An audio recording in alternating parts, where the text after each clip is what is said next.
Hello, everybody. Welcome to today's TED Talks.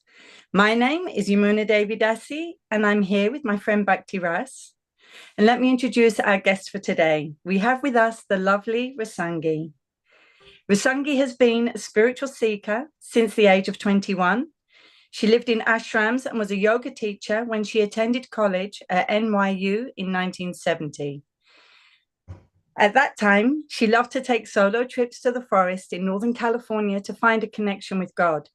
This spiritual seeking led her to meet and become initiated by A.C. Bhaktivedanta Swami Prabhupada in 1973. In addition to loving the philosophy and practice of bhakti, she became a licensed marriage and family therapist, specializing in addiction and trauma, and is an EMDR practitioner, which is an evidence-based treatment for trauma. Her joy comes from helping devotees heal themselves and their families, which in turn helps raise generations of children who are healthy, successful, and devotional people. Personally, I know Rasangi as a wonderful friend who is super smart, incredibly inquisitive, very honest, and very brave in the way she walks through life. Rasangi, it is so nice to have you here. Thank you so much for that. Heart-touching, thank you. That's beautiful. And thank you also, Yamuna, for joining us today as a special co-host. I really appreciate it. I love your freshness and your spontaneity and your complete honesty. So I'm really looking forward to what you bring to this conversation. Thank you so much. So, Rasangi, I was contemplating how I've seen you kind of blossom really during these past year or more, 3 years. Wow, time flies. Two. Yeah, and that's kind of what made me think of this topic of the seeker spirit, because I really see that alive in you. And as Yamuna pointed out, this inquisitiveness that you have, it's so charming and wonderful. So I kind of wanted to explore this with you. So have you always been a seeker? Yamuna mentioned when you were 21, but have you always been a seeker, and have you been able to maintain that seeking spirit throughout your life? You are what now, 78? 77, going to be 78 in June. So that's a lot of mileage under the treads of your souls, literally. So yeah, I'm hoping you can share some of that. Have you always been able to maintain the seeking spirit? So let's see, thank you for that question. And as a child, I had some belief in a God. I think it was more fear and saying my prayers at night, and I knew there was such a thing as a God. And I had a little bit of inquisitiveness, but it wasn't really till I went to college, to the University of Bridgeport. After 2 years, I didn't know what I was doing there. My mother decided what I should major in. And then I decided, what am I doing here? And I left, and I lived in New York, and I hung out with rock and roll stars and was on tour with Sonny and Cher. I did that. Those things happened in my late teens and my early 20 years old. And then I got kind of burned out on it. That drug, sex, and rock and roll thing that was so common at that time. And I kind of wanted to give it up and start searching for more meaning in my life. And that's when I joined my first yoga community. And it was with Swami Satchidananda. Lived in his ashram on 13th Street and finished my college degree at NYU. And after that, so it was kind of like a burnout. And I think that happens a lot in my research on trauma, on seeking. A lot of times it's a result of some traumatic incident that sends people to seek, right? Yeah. So that was kind of mine, hurt by a lover, devastated, and then let me go find God. Let me see if there's a God. What is this all about, Alfie? What is this about? So, and then I began to, I studied with another teacher, Dr. Mishra, who was Prabhupada's friend. Prabhupada lived with him when he came to New York, and I studied with him for a year. And that's when I did the trips to the headlands. I would go out to the forest in the middle of the night and try to test myself and trust that if there's a God, he'll take care of me. He'll show himself to me. I'm safe. I was scared, but I did it anyway. Or I'd fast for a week on just a few spoonfuls of peanut butter. And I would go out in the rain to sit on the headlands in Mendocino County and just pray for God. I could have gotten struck by lightning, but I didn't. And after that, I came back to San Francisco and I went to the Krishna temple. My friend brought me there for the first time. So call that synchronicity or God's hand. You know what I mean? I became so desperate to know God and to feel a higher presence. And then I came back from those experiences and I was brought to the temple. And when I went to my first Krishna temple in 70 or 71, I tasted the food and I said, Krishna must be God, because I've never tasted anything like this in my life. Mm. And I had been eating vegetarian food for like 7 years, but there was nothing like that. And that profound experience, right? Mm. Still very real for me. And then I married my son's father. He's there somewhere. My tray is dead. And we moved to Los Angeles and saw Prabhupada a lot in those days, because those were book publishing days and artistic creations for all the beautiful paintings we see on everybody's walls. A lot of them are being painted at that time. Very exciting time. And so I had that spirit. It brought me to Krishna's lotus feet. And then I noticed afterward that something happened by being in the institution. It kind of, that free-spirited seeker that spirit kind of went to sleep. I have a question Yes. Before we go a little further. Did you realize that though then, or much later? Did you realize you were giving up your seeking spirit in the moment? Not at all, not at all. I had a great experience there. I loved being in the temple. My son was just a baby. He went to the Gurukula till he was like 11 years old.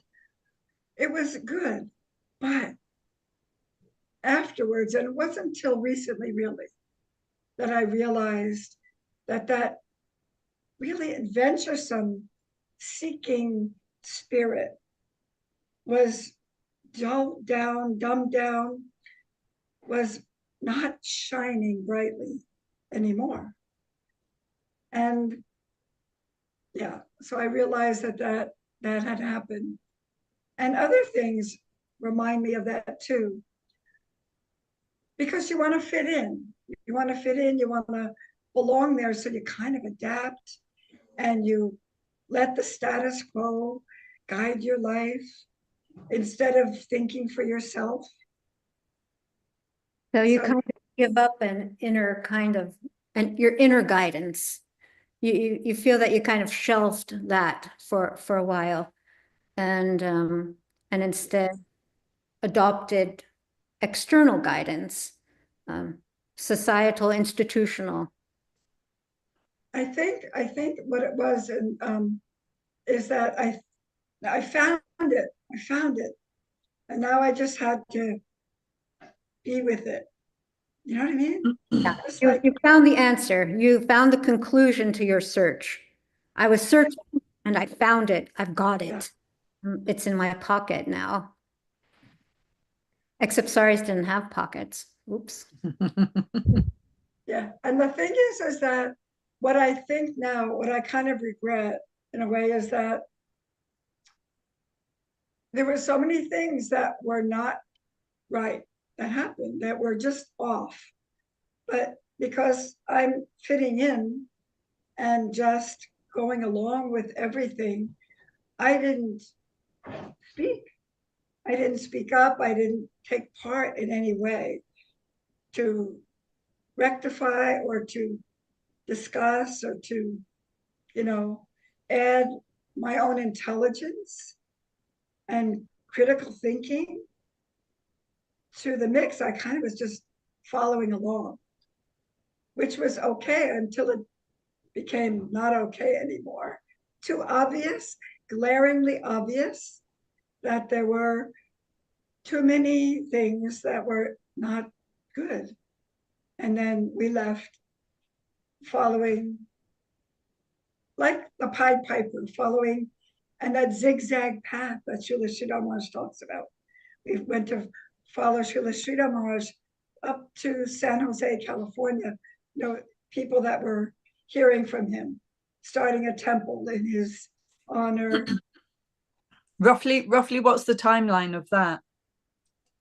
And that was my son was 2 years old when we came here. So he's 42 now. So about 40 years ago. In 1981, we started to follow Srila Sridhar Maharaj. And then 83, we left and came up to San Jose. Like that. How come you left there?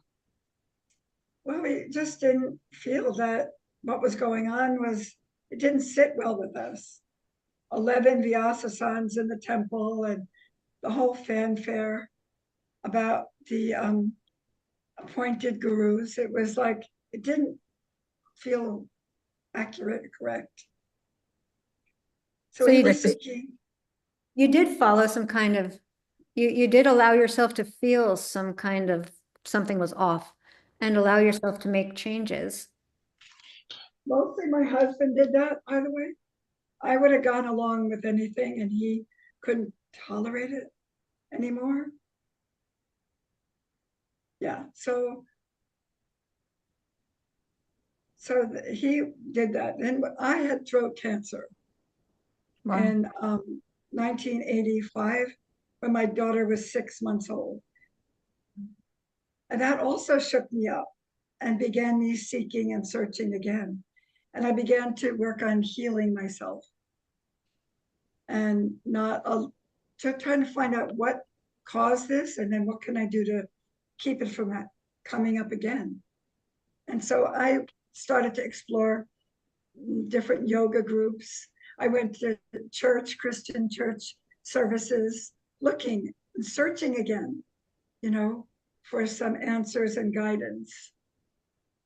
I think from that time, I've never really let that seeking spirit go to sleep, but it didn't gel necessarily with my external spiritual environment still. Then I went back to school, and that was not to be a therapist. Where does that fit in to Krishna consciousness? In the old days, it didn't fit in at all. So I had these two tracks. I had my spiritual life and my material life, and I thought never the twain shall meet. But come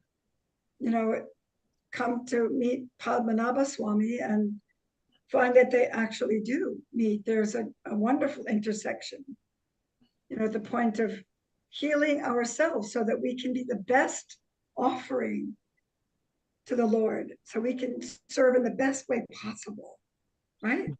So it gives me such joy to be able to to connect those two. I feel like not so schizophrenic anymore. I felt really schizo. Like, what am I doing with this? And they didn't seem to go together.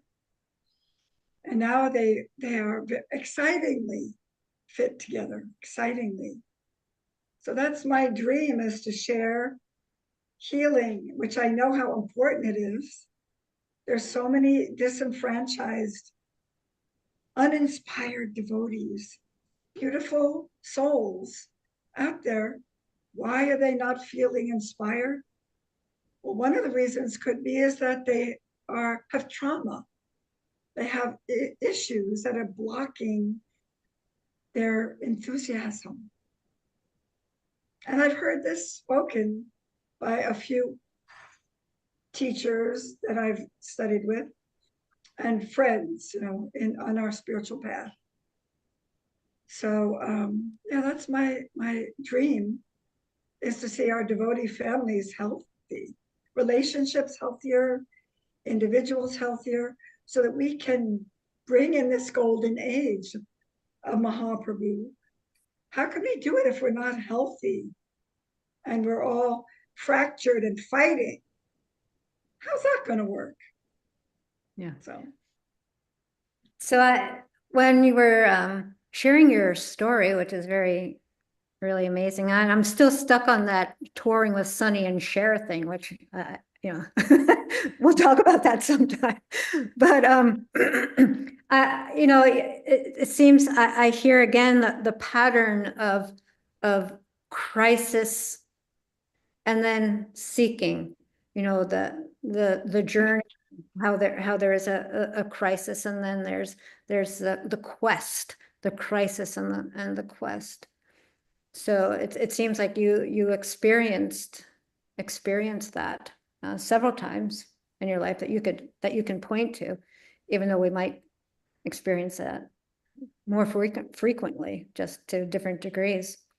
So that's interesting. And also about it was throat cancer that you experienced at a time when you felt you weren't speaking up. You were pushing down your intelligence, pushing down your voice, pushing down that in order to fit in. You felt you didn't have a place to voice your opinion. That's quite amazing. Can I just ask a question here? So you're a young mother, you got a baby of 6 months old, you got a little boy, and you've got throat cancer. So that's a lot going on. And then you've got this yearning to seek, you've already got a whole backlog of philosophy and institutional exploration and all the rest of it, but you're deciding you want to seek more. And there's not a lot of, I've been a parent, we've been many as parents, there's not a lot of brain power, not a lot of brain space to actually find the enthusiasm, the drive to feel like I need something more. I'm looking for God in a deeper way. This isn't connecting. You've got sleepless nights, you're feeding, and you've got throat cancer on top of everything else. And and how that you treated that, because obviously it went. You got cured from that. So how was that for you? How was that period of time? I have 3 children, by the way. I have my oldest son, Maitreya, who's 52, came with him in my arms at first to my first temple in Washington, D.C. And my Vartman Pradarshika guru was on this Zoom with us. Her and her husband were kind and loving and embraced us when we came, Rupa Manjari. And then I have a son, he's in early 40s, and I have a daughter who turns 40 in April. So 3 children and this. And it was really freaking hard. I won't curse, but it was really, really hard. And my husband was afraid. He was freaked out too. You know what I mean? So, and I had to then break a mold. That's when I really broke the mold big time, because I had to go outside of the structure of Krishna consciousness that we had been practicing, the kind of, enclave, to seek healing. And I had to buck the system, but it's always seemed I've bucked the system. I bucked the system when I left my family religion. They thought I was crazy. Everyone else stayed, and I was going off to India. They thought I had lost my mind. So again, here I am bucking the system to find truth, to find healing, to find. I'm going to read this for a second. So a seeker, this is one definition, is an individual who is actively looking to discover and use spiritual truths with the intention of living a richer, happier, more meaningful life. And of course, we have another added addition, and it talks about that later, about seeking who's behind it. What are we here for? What's my purpose? Seeking the creator of the whole play, the whole drama. So I just did it, and looking back, it was really difficult. My son may have some insights into that. He was not a baby at that time, my oldest son. He was already 10 years old or 11 years old. So, but I did it, and I'm thankful. It took a lot of courage, like you say. A lot of courage. A lot of courage.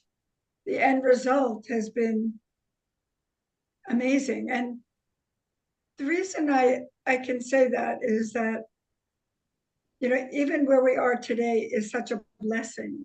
Having the inspiration, the fellowship, the family that we're creating in our Sangha, with Padmanabha Swami and other radical thinkers. At this point in my life, this is like the greatest thing I can imagine. To be excited again about my spiritual life, to feel like adventuresome, to feel like I can trust that zigzag path. Sometimes it's dark, sometimes it's scary, but even this is hard to do. But I know enough now that if Krishna is calling me to do this, he's going to give me the energy and the wisdom and the guidance to do it. And you know what? If it's a flop, that's okay too. That's fine. That's okay. He's in control. You know what? I don't want anything else. Just let me do what you want me to do. Let me guide me so that I can do what I'm supposed to do here to the best of my ability. And I think that's why I've been able to succeed. Even going back to school, I went back to college in 1980, 1990 for my master's degree, 1992. In what? What was your master's degree in? Marriage and family therapy and clinical psychology. I got my certificates in drug and alcohol counseling in 90, went back to school in 92, graduated in 95, a whole new career. And so you're doing this, yeah, whilst you've got 3 kids and you having to recover from cancer, rough time in the marriage. Anyway, yeah. So the inspiration that I'm getting now is putting it all in perspective. Maharaj is helping to integrate. That's what we're doing, right? We're integrating our lives, all the different things that happen, healing the wounds from the past, has been really important for me. Healing mother wounds has been really, really, really helpful. And I feel that's catapulted me forward to be able to be more excited about my spiritual life. So I'm putting in a big plug for healing, for everyone to just do whatever healing work they have to do so that they can have that, take flight again, take flight, have that phoenix rise, that bird fly high in the sky. So your thoughts are that without looking into these traumas and any addictions that we may have, any issues that are pulling us down, that it's hard to actually walk through life with a lighter step. I guess so. I mean, Srila Sridhar says it too, that even institutions, that we have to use our heart. The heart is the tasting machine. Heart guides the way. So what if your heart is like hurting? What if your heart is like dull, covered over from previous pain, right? Trauma. Yeah, calcified. Huh? Calcified. Calcified. We're kind of bonsai, right? I love that term. We get stunted, we get stunted in our growth and our enthusiasm. But when we take up steps to heal, we can let go of that stuff. And then that light can be more obvious, shine brighter, guide us to the next right thing. I see that a lot, dull. We all become dull at times and lose enthusiasm. And I do feel, I see it in my clients. They get rid of some of that and their life takes on much more positive direction. They start to be able to conceive of dreams and find hope in achieving their goals. Yeah, it's getting rid of the old stuff also, not just stepping into the new, but to be able to do that, we have to, like you're saying, find the place where those wounds belong. And as you're talking to it, it seems like you really value wholeness and the integration of our material and spiritual sides into one whole package, and that in and of itself provides an impetus and energy to progress and to grow into our potential. Well, the thing is, like, we know Krishna came into Nara Leela. He came to the planet to participate in human-like pastimes. And it makes sense that we're here also in human form. And it behooves us to become, what is it called? Divinely human and perfectly human, perfectly divine. Just do our part, do my part here to be the best I can be, the best I can be with what I have to work with. Not your path, not yours, my own, And then it just seems that that's creating opportunity to connect to the higher plane. You know what I mean? Just a quick question here. So in your throat cancer, you've got children, you've got the whole thing going on, and you've got this yearning to find more deeper connection. And you mentioned that you started to look into Christianity and attend church.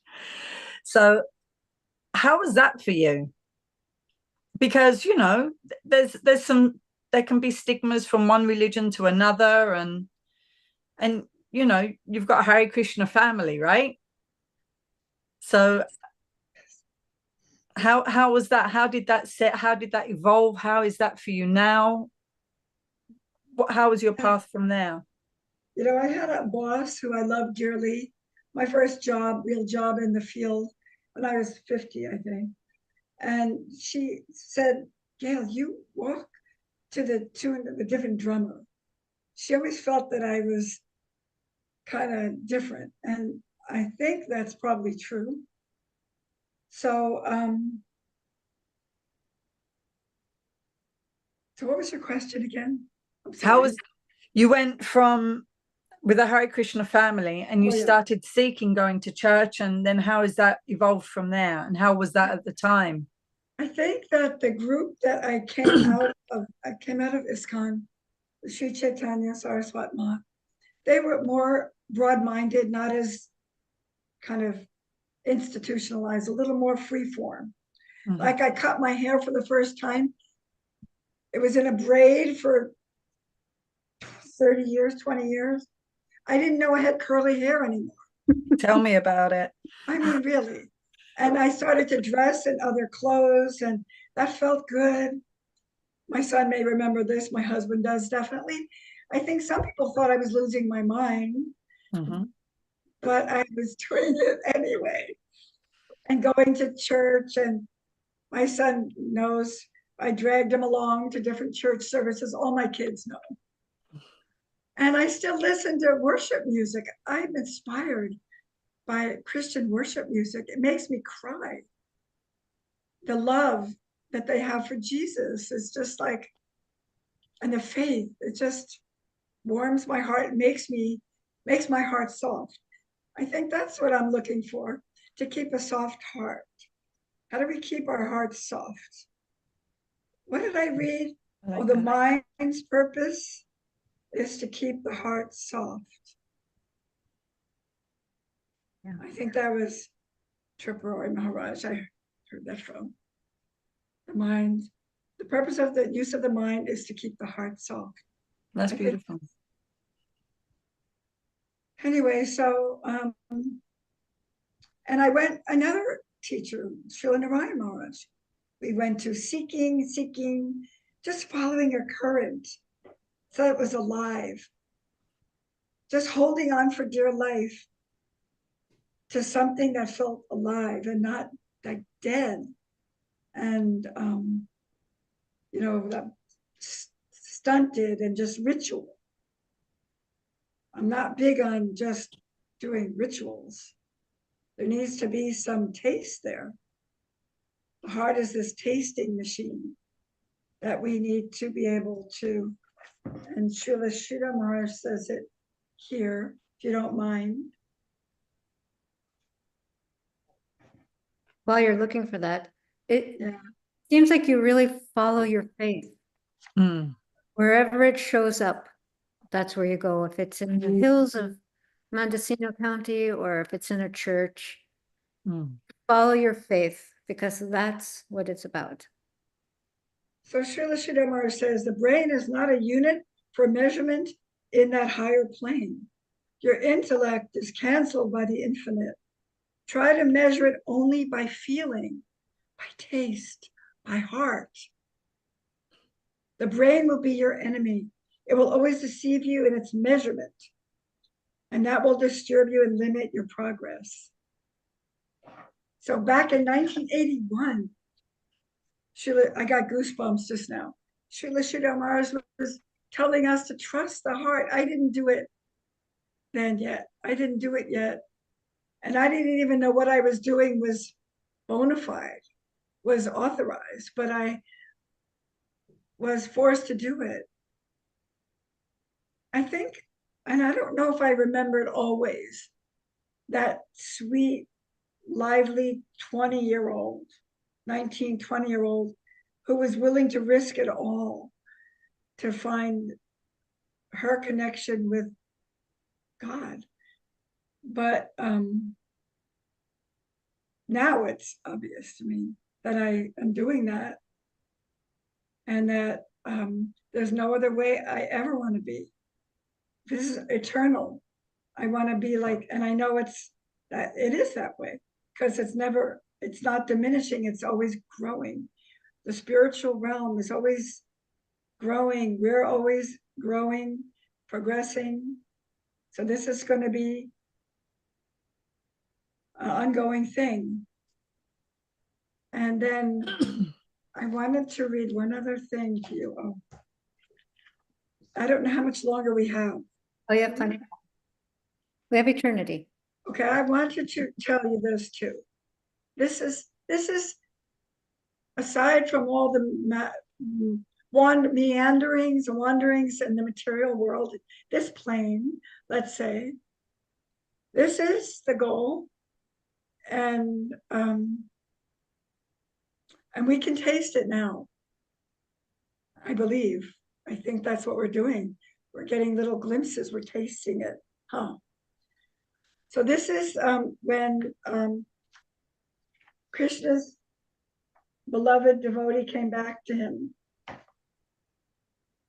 What was his name again? Kumar. Gopakumar. Gopakumar coming back. Yes. And Krishna says to him, why did you stay away? Why have you been living away from home for so long? How is it possible for you? How could you bear my separation? You left me and you have been passing lives after lives without me. Still, I know what trouble you took to return to me. You searched for me everywhere and went to beg from house to house.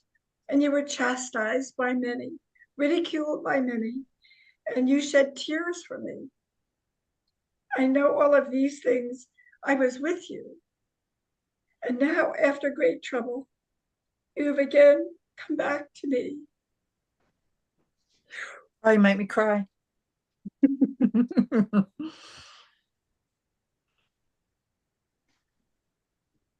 He cares that much. It's beautiful. Can you imagine?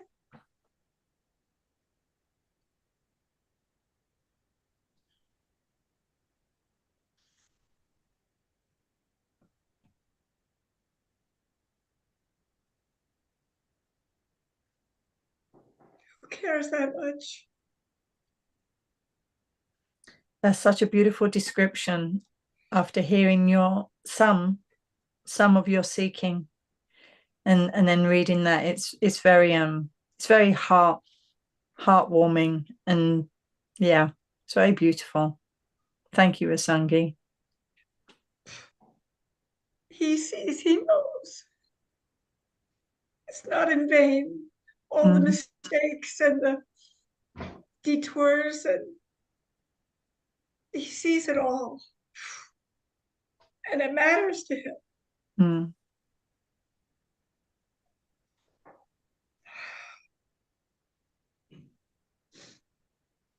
I feel very blessed, and I love you, my dear sisters. I love everybody who's walking this path alongside of me.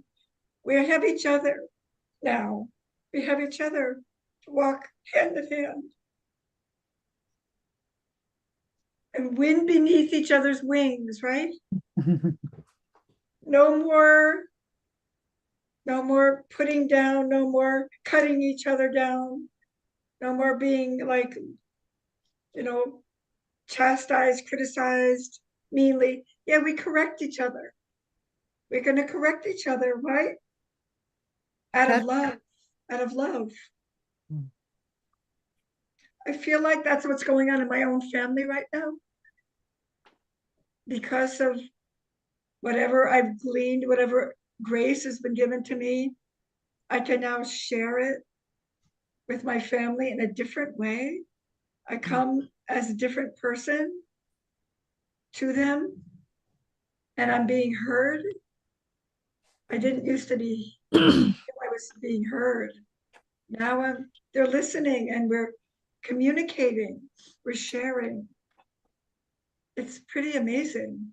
What do you think that difference is? A difference of approach. You notice it within yourself. How are you approaching life? How are you approaching yourself? How are you approaching your spirituality and your family? How is it different? Well, could you bring me a tissue? I need a tissue.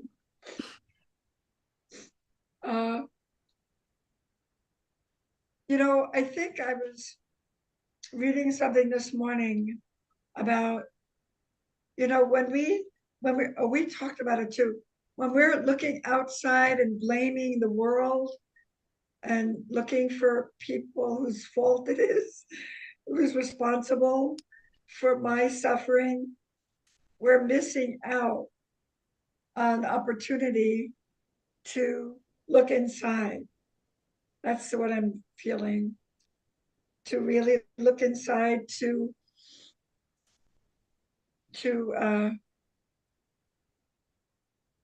because like Srila Sridhar says, when you have the eyes, the whole world is beautiful and wonderful. But what gives us those eyes? When we heal up from within, you know, having an attitude of what is my part? What's my part? That's all I have to know. What's my part in this?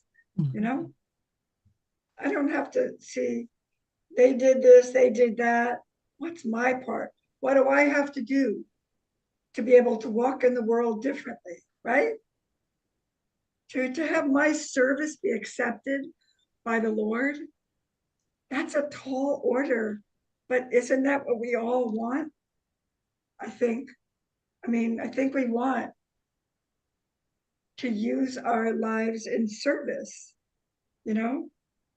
So, what do I have to do to have my service accepted by the Lord? And part of that, I believe, a big part of it is I'm willing to do my own work. I'm willing to root out whatever is darkness, whatever is clouding the sunshine and the light from coming in and going out. So I see things differently. And thus I'm able to approach people differently. Yeah, beautiful. Yeah, I think it has a lot to do also with as we heal our wounds and as we accept our responsibility in the way that we walk through the world, then as we become more ourselves and we accept ourselves more, that actually is the service. Coming to ourselves is the service. If we offer the self first, and anything that comes through that, from that, as Mara says, is already prasadam, because we have offered ourselves first. So our first point of business is to know ourselves, to understand ourselves, to heal, and to wholeize, integrate ourselves, and to make it a complete offering in this moment. That doesn't mean complete as forever, as complete as it can be, moment, with all of our stuff, to put it all on the plate. And as you were speaking also, Rasangi, I was thinking of this like intuitive guidance and intuition and guidance, and how when we allow ourselves to hear the guidance within, then that helps to heal the illusion of separation. We no longer feel alone, separated in the world. We know that there is a guide.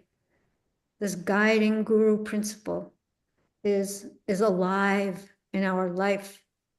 And I think for you, from what I'm hearing, I think that is what gives you life, that you know that you've mentioned it at least 5 times, that you are being guided. We can have a real substantial sense of joy when we feel that guidance. And it's a certain kind of aliveness. It's a calling, and to respond to the call is organic and natural and beautiful, and where growth comes from. So Wow. I Yeah. love that. I love that you said. I love it so much. Absolutely wonderful that following the intuition and the inner guidance. And the other thing is, we've been talking lately about the difference of women's roles, men's roles. Our supreme goddess, Radharani, this is her time. This is the age of her shining, her bringing, her sprinkling her gifts into this world. And, it's like the role of the female intuition and being able to come from that, step into our roles, as men as men, women as women. That takes some work, stepping into that wise woman, at the different stages of life, we're in different roles. But being able to step into our authentic power. And this doesn't mean power over. We're not talking about that, but authentic individual power, our empowerment, which can bring goodness into the world. And stepping into that power. I love what you said about following our intuition. And yet, that was kind of like not spoken about for years in the institutions. You were just supposed to follow the leader. So we are breaking. Well, initially, Shidamar said he's a form breaker, not a form maker anyway. So, we're breaking with that darkness. It's a dark kind of herd mentality. Follow the leader, like the lemmings go and they go all into the ocean. We're not doing that anymore. We're stepping into our unique individual power, and we're speaking it. We have to speak it too. We have to share it. Be it, like we all know, we have to be it first, right? Oh yeah. Yeah, just no, go ahead.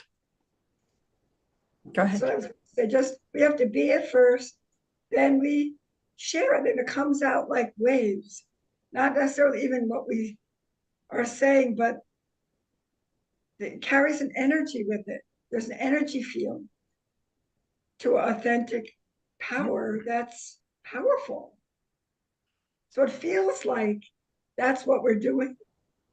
Yes. By the grace of Krishna, Guru,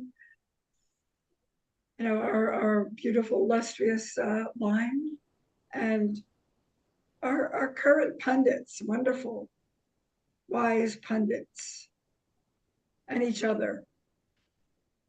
That's what we're doing. We're stepping into authentic power so that we can usher in this age of golden era of Mahaprabhu and healing. That's what it feels like to me. One of the things I was just going to mention was about individuality, because we talk about offering, we all have something unique to offer to Krishna. That's our being. That's our essence. That's what we're aiming to. I'm all tongue-tied.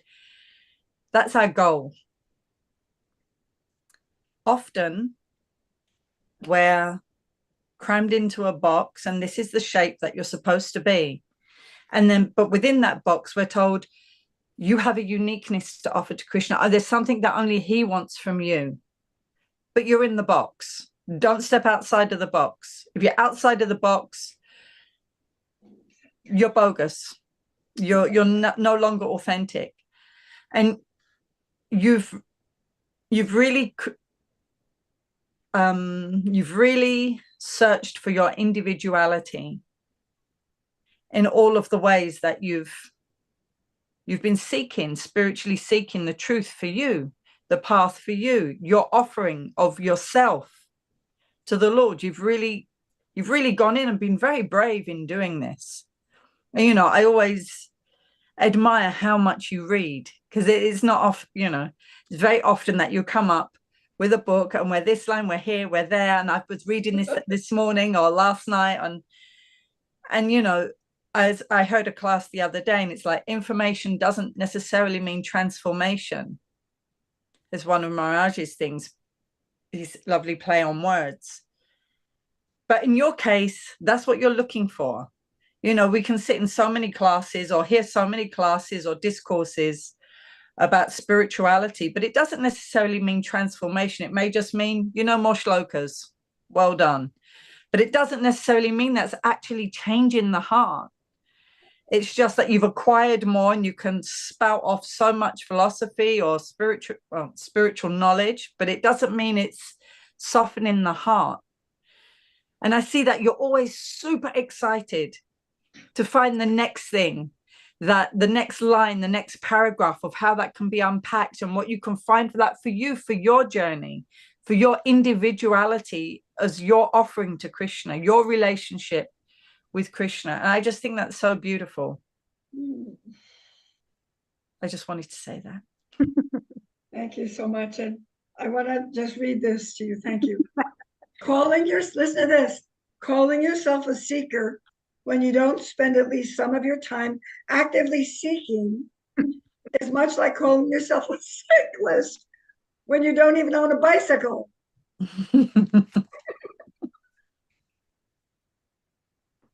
Yeah. So,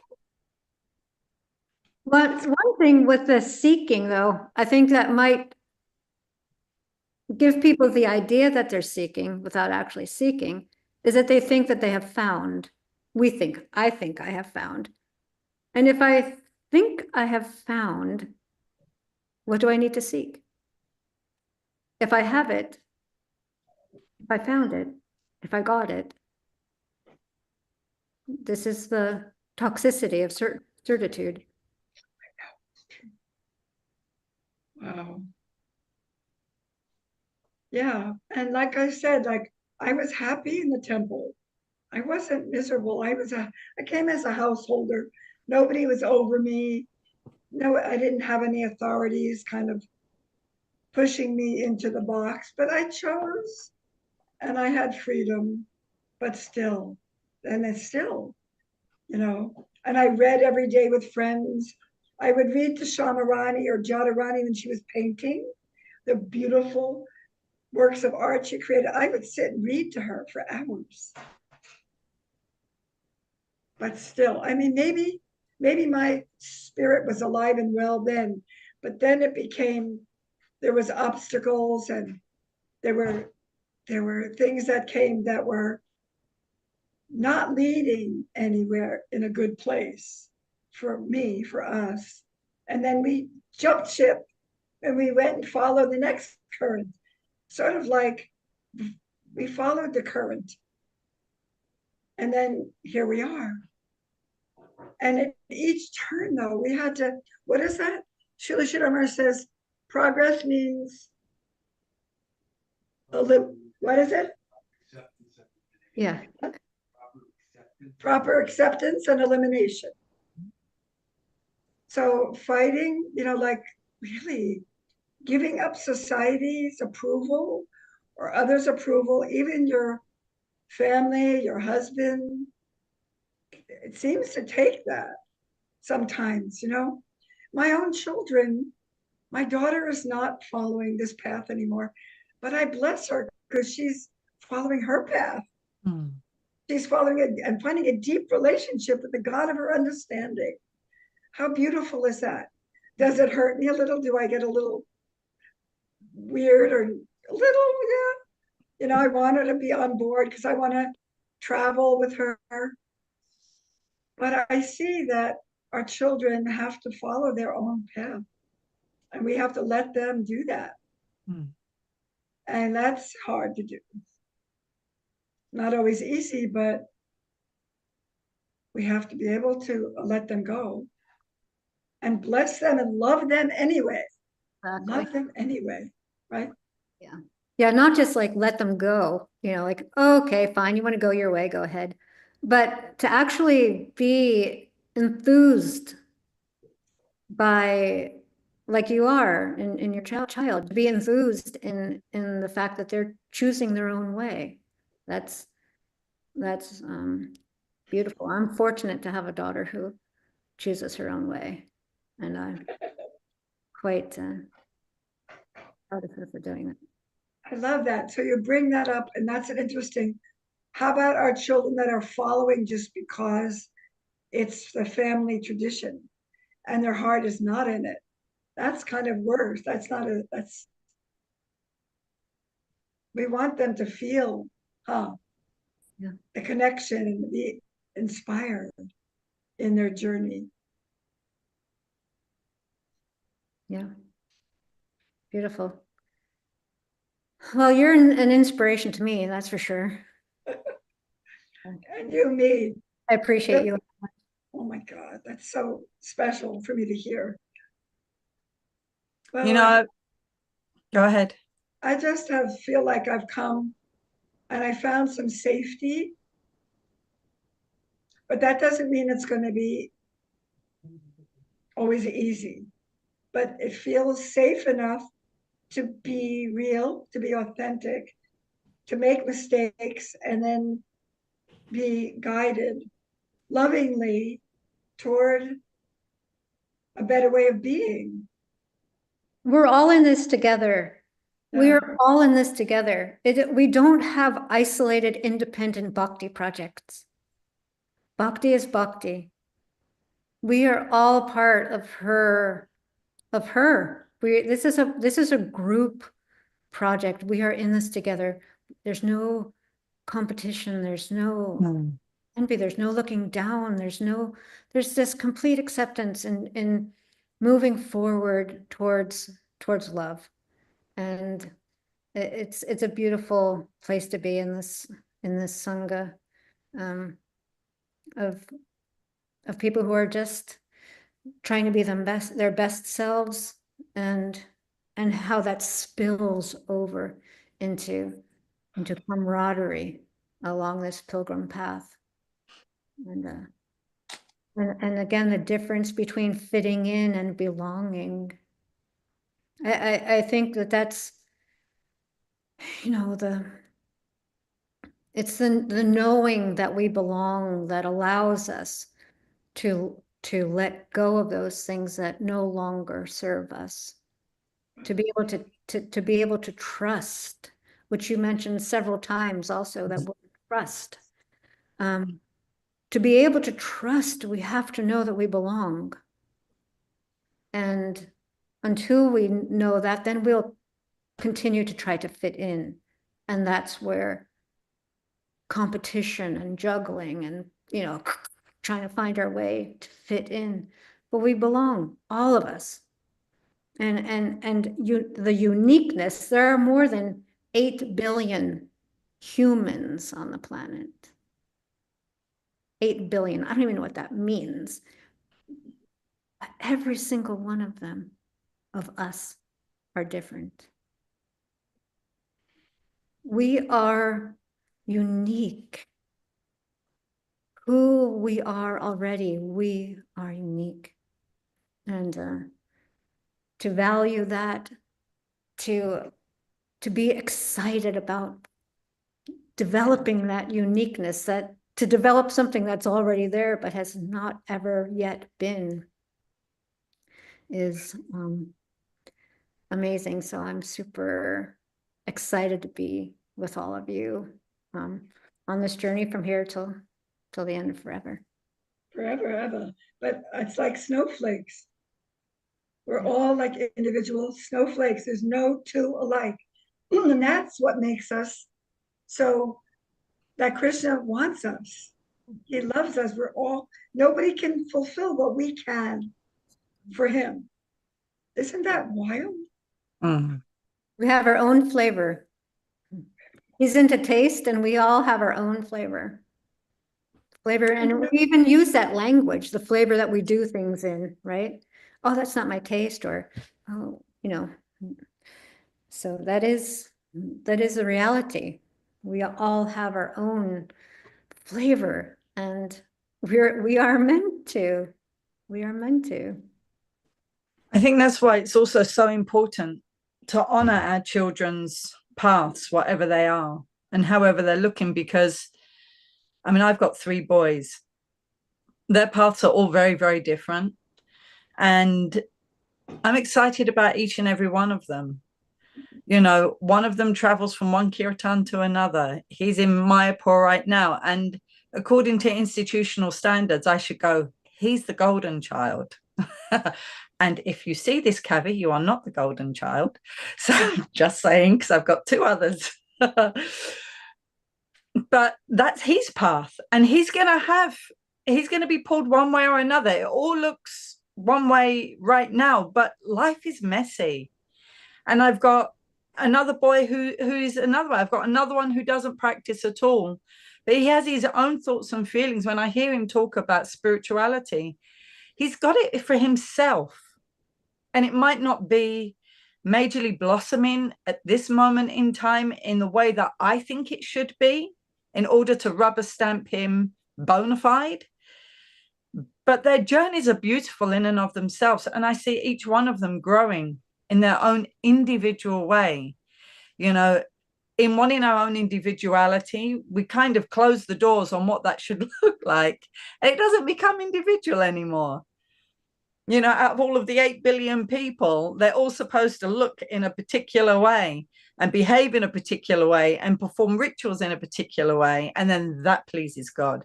And it's just, it's nonsense. And it doesn't make sense.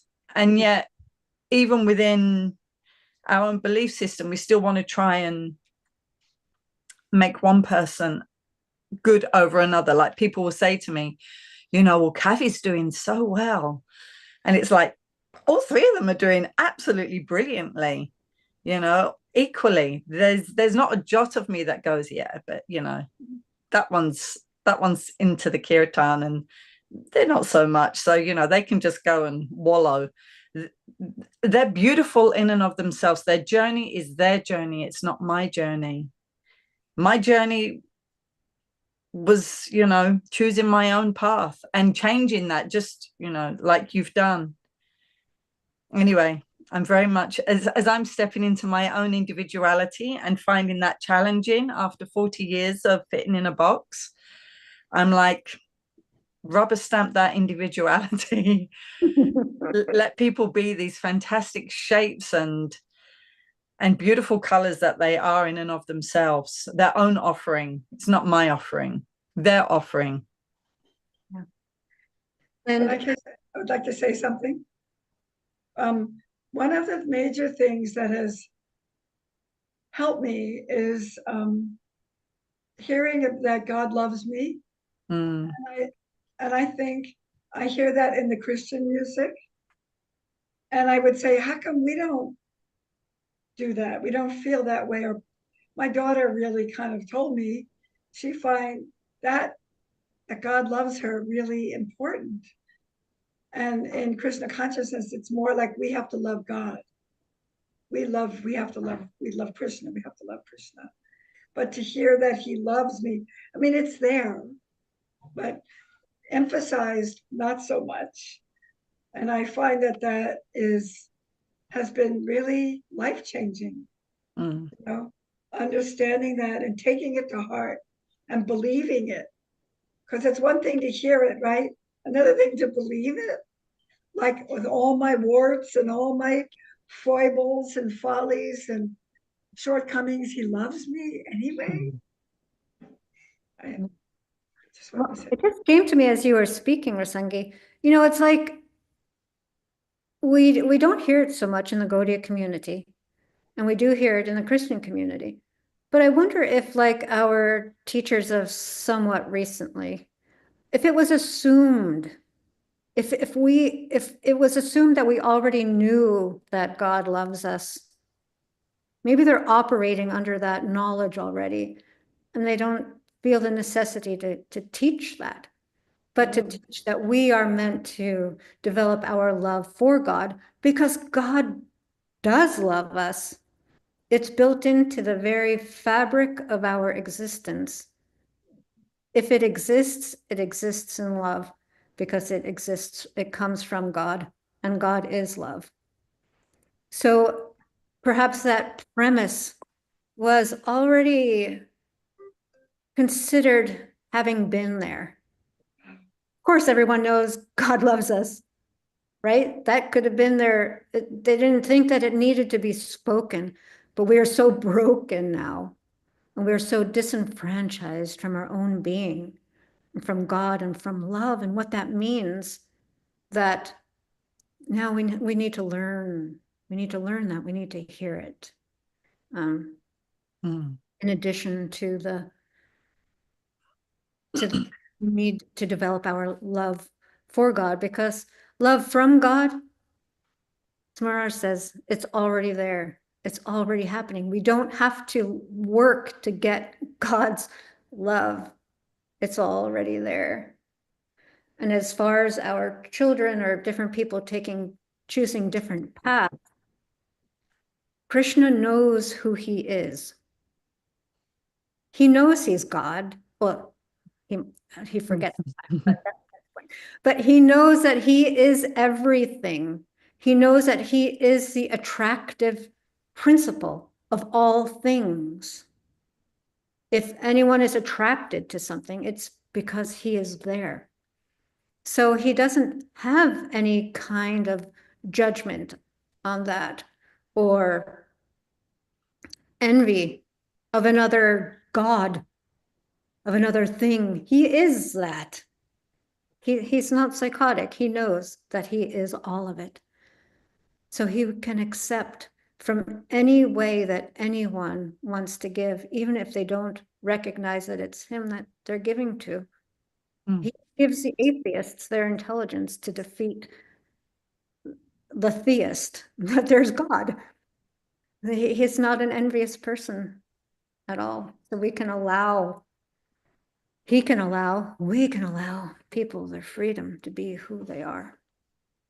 I love that so much. That's something else that's changed in me. I mean, seeing other people appreciating their love for God in their own way, not being critical or judgmental. Srila Sridhar says sectarianism is the enemy of bhakti. It's the enemy of bhakti. Hello.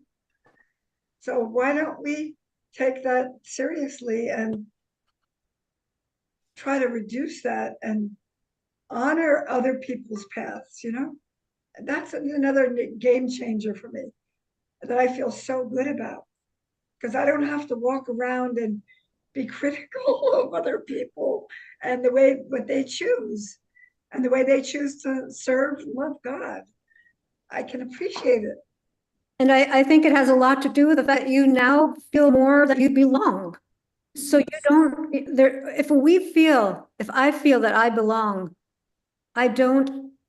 there is less criticism of anyone else. It's the end of sectarianism, really, feeling that we belong, because it's not just I belong. As we feel this belongingness, we feel that everyone belongs. So the sectarianism is over. Belongingness is the end of sectarianism.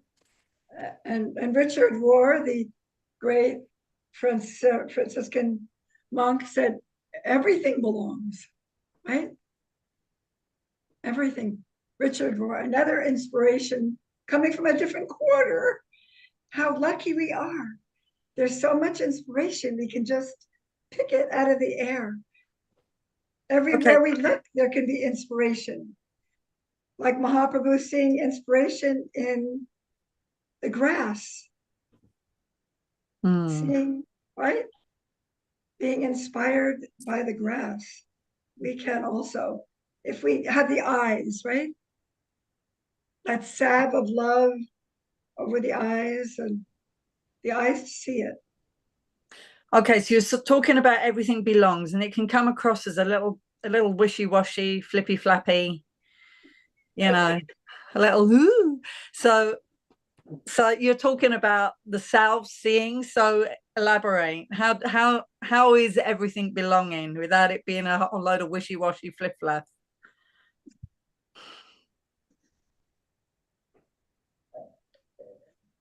Anyone? Bhakti Ross? I mean, Okay, go ahead. All right, so yeah, go ahead. how does everything belong? Because there is nothing but God. There is nothing but God. And everything exists in relationality. He is the right, the left, and the in between. So everything belongs in relationship to that reality, in relationship to the non-dual foundation of everything. Everything belongs. And it's our responsibility to find that connection, that sambandha, how everything belongs in a beautiful way. Everything has a toxic way, and then there's an original way, a beautiful way. So to find beautiful connection. Can you give an example of a toxic connection and the beautiful connection? Well,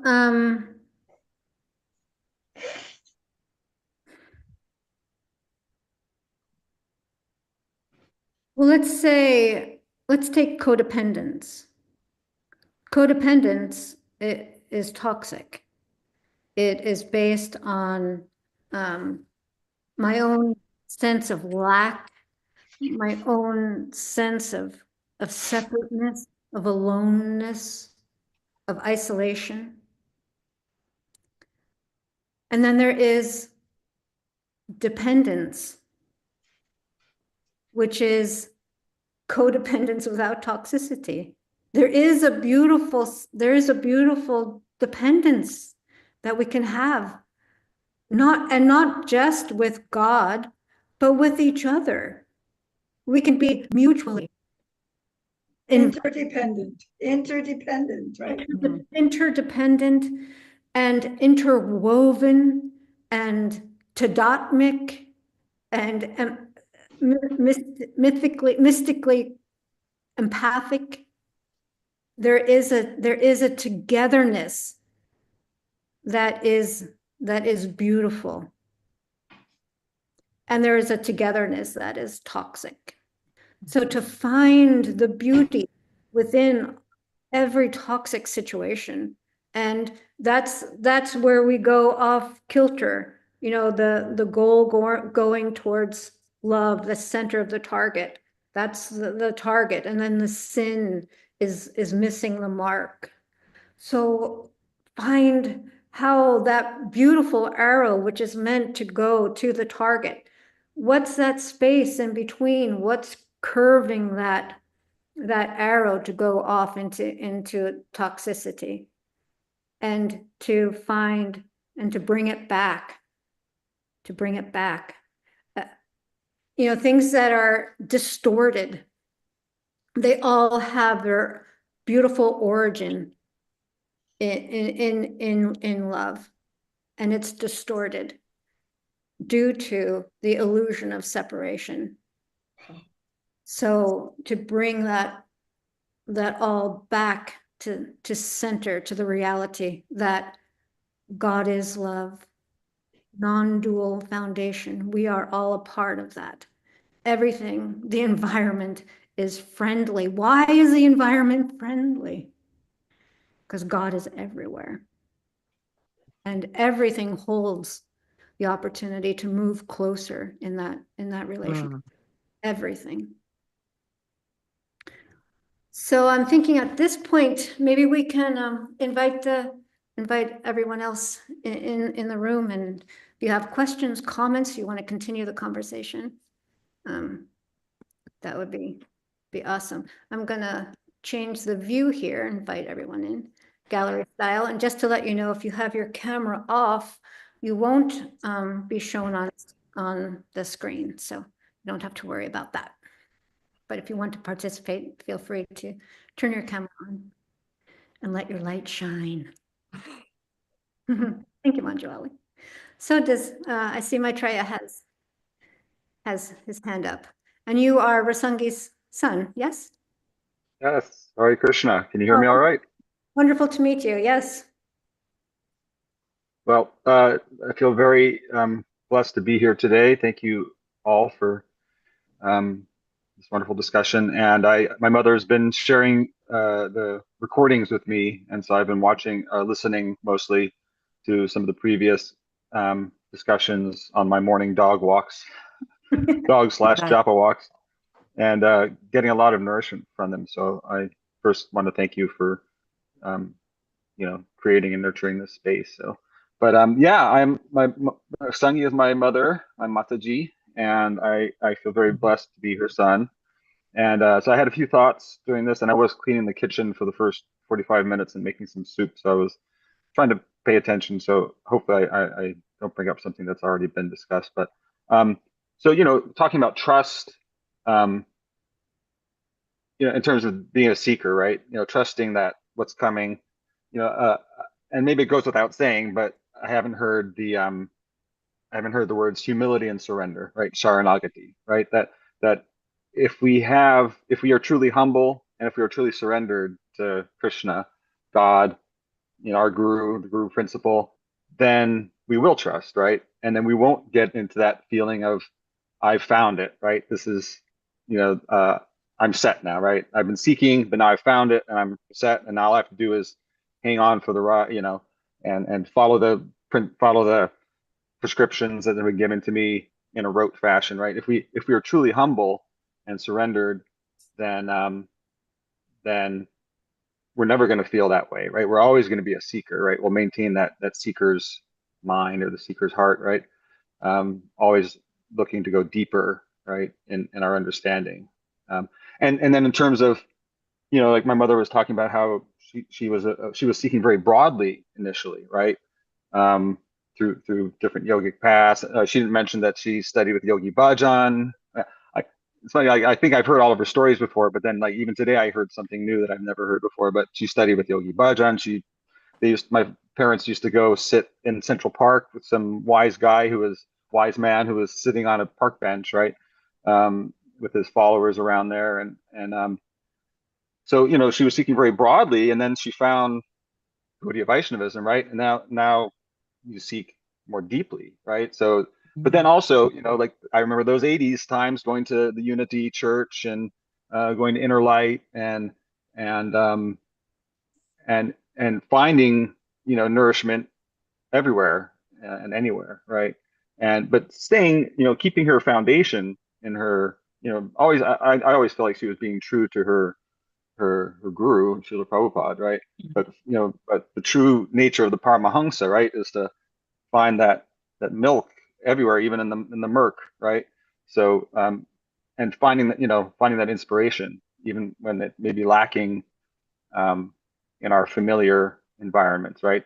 To find that inspiration elsewhere. Just going back to my own childhood, I think kind of emblematic of as a parent nurturing, and I'm a parent of 3 children, 2 of whom I raised, and a stepfather to 3 others, right? But so my mother tells about how, and I don't remember this, I was young, but that when I was young, I used to like to climb trees, right?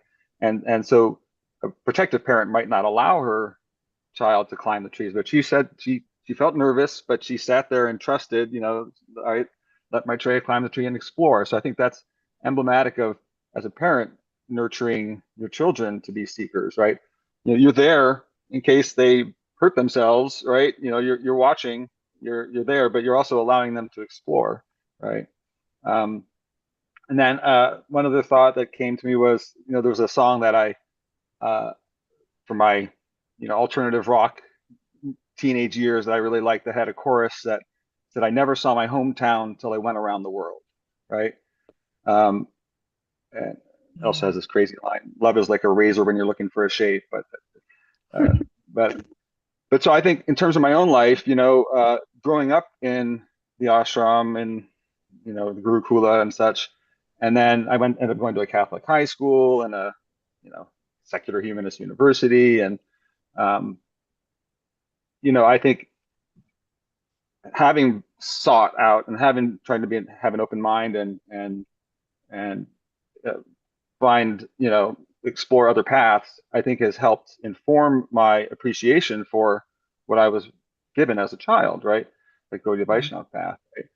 So I think and not in the sense that like this is better or but more because there's value everywhere, right? As we've been talking about, or as you've been saying. So but just that I appreciate how rich and wonderful the tradition I was practically born into is, because I've seen these other paths and seen the beauty in them too, and so yeah, so I pray to always remain a seeker. Yeah, I don't know if I had a question. I mean, I think it's been a wonderful discussion. I just wanted to share those bits. I mean, in terms of being a parent to children, my own children go through phases of, they're kind of exploring, and I'm trying to take that same approach that my mother did. That if they, if they want to come talk to me about anything, I'm there for them.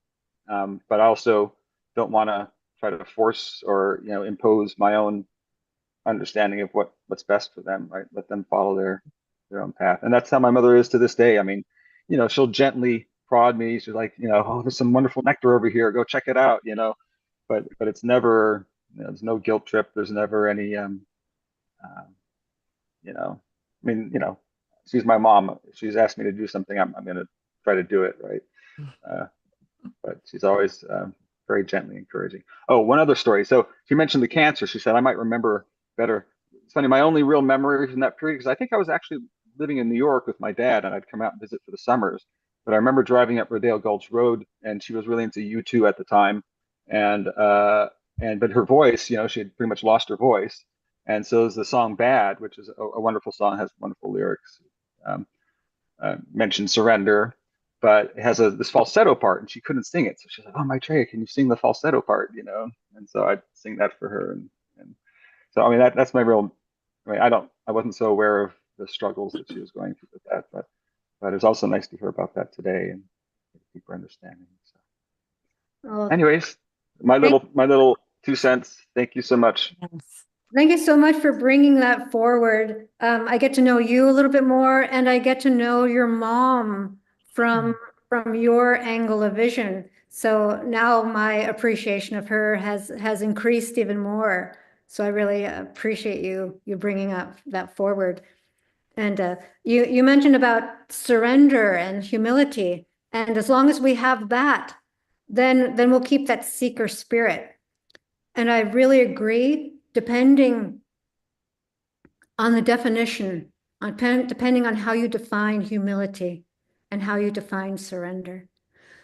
A lot of times, humility and surrender means get in the box right now. Go to the box.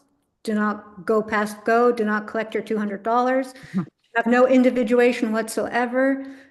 Seeking spirit is hung up. That's what is the effect of a particular approach to what is thought of as humility and surrender. So because you have tied those two to the seeking spirit, that speaks to me that you have a healthy, beautiful, expansive understanding of those two. So you're fortunate in that.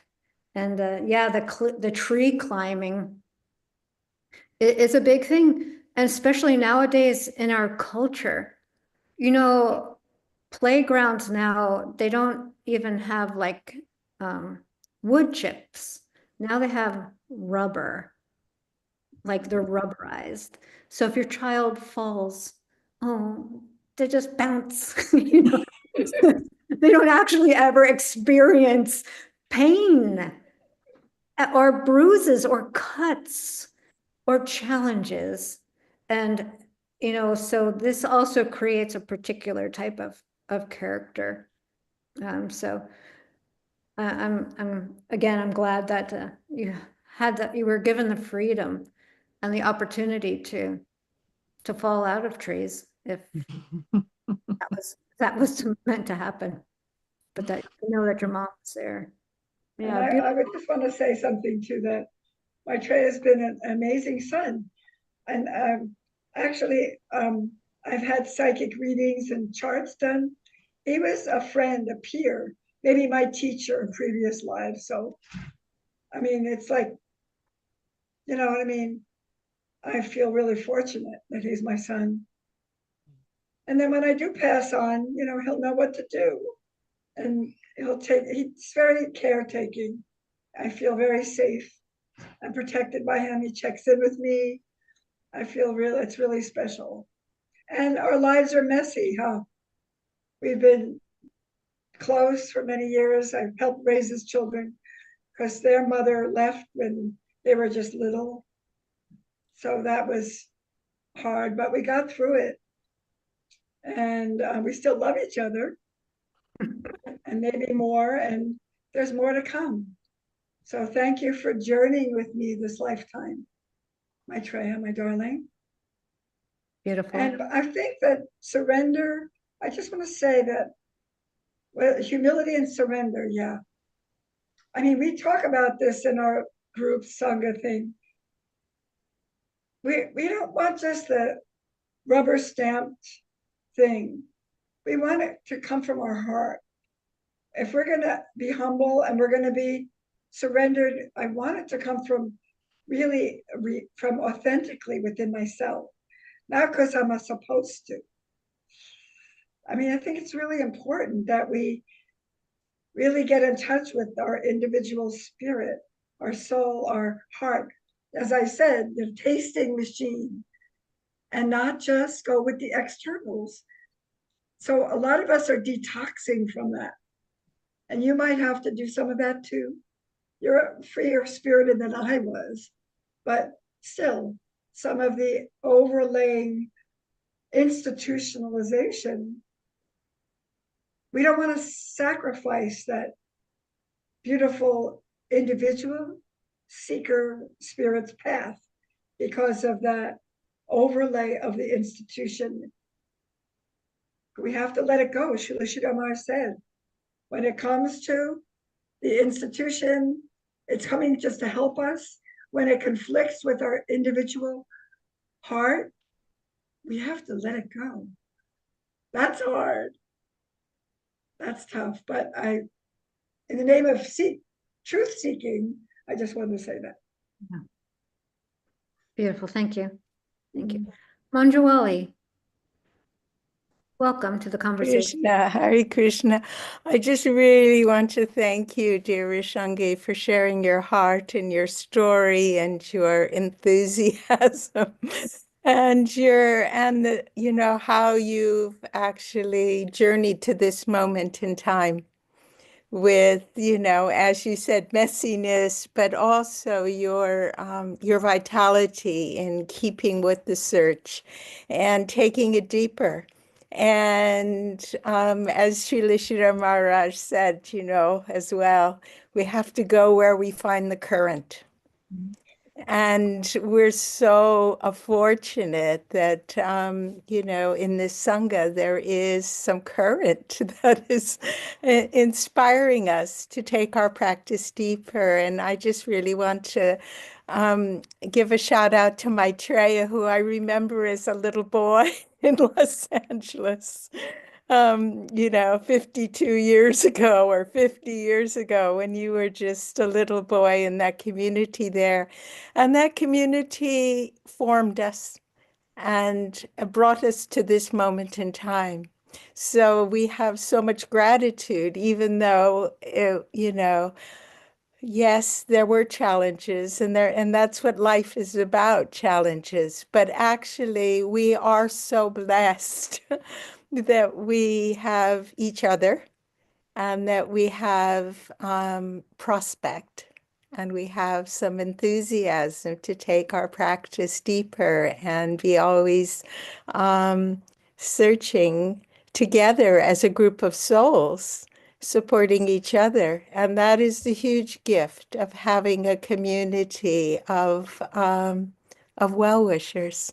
So I really want to thank Bhakti Rasa and Yamuna as well for actually holding the space today and just enthusing us and just listening to Rasangi's story and honoring the beautiful, sincere, dear soul you are, Rasangi. It takes courage to tell your story in a public forum, and I just really want to honor you. And yes, so thank you all for stepping up today and sharing and encouraging me on my journey just by hearing your story.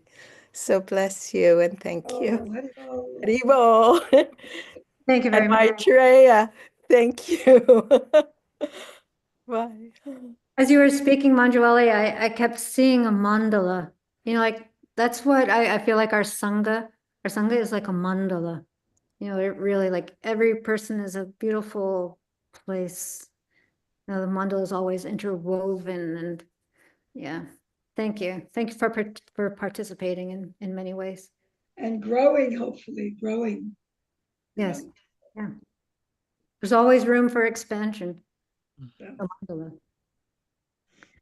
Thank you. So, Kamaniya. Hare Krishna. Krishna, welcome. Can you hear me? Thank you so much. Wow, very emotional, very emotional, very beautiful talk. And I've so much missed several sanghas. You know, when I found you, I was like, oh, wow, a place that we can just relax and be ourselves. and then I was pulled away by duties. But now here I am again, and such perfect timing for me, this topic. And it's so, Rasangi Prabhu, when I've heard you in the sanghas with Padmanabha Swami, I've always been like, oh, I want to hear more, I want to hear more. And it's such a prayer answer today to hear more from you, and very, very much touching the heart. And I'm in the process of experiencing an urgent need to finally find my authentic self, because I don't think I've ever been in it at all. So I'm grateful to find such loving and compassionate association in all of you and in Padmanabha Swami, who, by the way, I just checked on YouTube, and he said, "Greetings from Cali." In the live chat, he said. So I just wrote down my question because I get nervous asking questions live. So my question is, if you could please speak to the role of radical acceptance on the path to healing and to wholeness, because I keep finding myself banging up against the same wall, the same fears, the same wound, and it came to me that radical acceptance may be the key for me to break through. And yeah, and I'm sure it also plays a part in radical personalism. So if my question makes any sense at all, I would appreciate hearing your wisdom. Thank you so much. Would any of you like to respond? I'll just start because I know there's more to it. But, you know, in my study as a therapist and studying some Buddhist psychology as well, and starting out as an impersonalist as well, in my spiritual journey, you know, the Buddhists are big on radical acceptance, accepting things as they are, being okay with what is, letting go of the expectations or the demands that they be different than they are. Maybe even the desire. I don't know if we let go of the desire that they're different, but accepting what is, being okay with it. not just gritting our teeth and forcing it, or white knuckling it, but coming to a place right within ourselves where we have that trust that things are as they should be, no matter what's going on. I know it's a tall order, and I would love to hear what the others have to say, Bhakti Ras and Manjwali and Yamuna, but I know that's helped me a lot, to let go of expectations and go with the flow of life, and not so much the roller coaster of life. Life can be like a roller coaster, and we can go up and down and up and down, but really to choose to be more even keel, to go through it more equipoised. It's a lot less wear and tear on the body. Because, when we go through these high intensity periods, we have things like cortisol that courses through our bodies. And although cortisol is a hormone that's given when we're in danger, we're not meant to always be in that state. So letting go and being able to, be peaceful, even in the midst of the eye of the storm, right, is kind of like a wonderful metaphor. And using our breath, in my work, I teach breath work, using our breath, kamaniya, learning some simple 3-part breath, alternate nostril breathing. My son knows this, his father taught it to everybody, even in the old age home. He taught it to all the nurses, how to breathe. We take in so much little oxygen that we don't nourish our brain and our body. So being able to really give ourselves what we need to be able to be more equipoised and go with the flow and not be as reactive to life. The reactivity, that's a trauma response itself.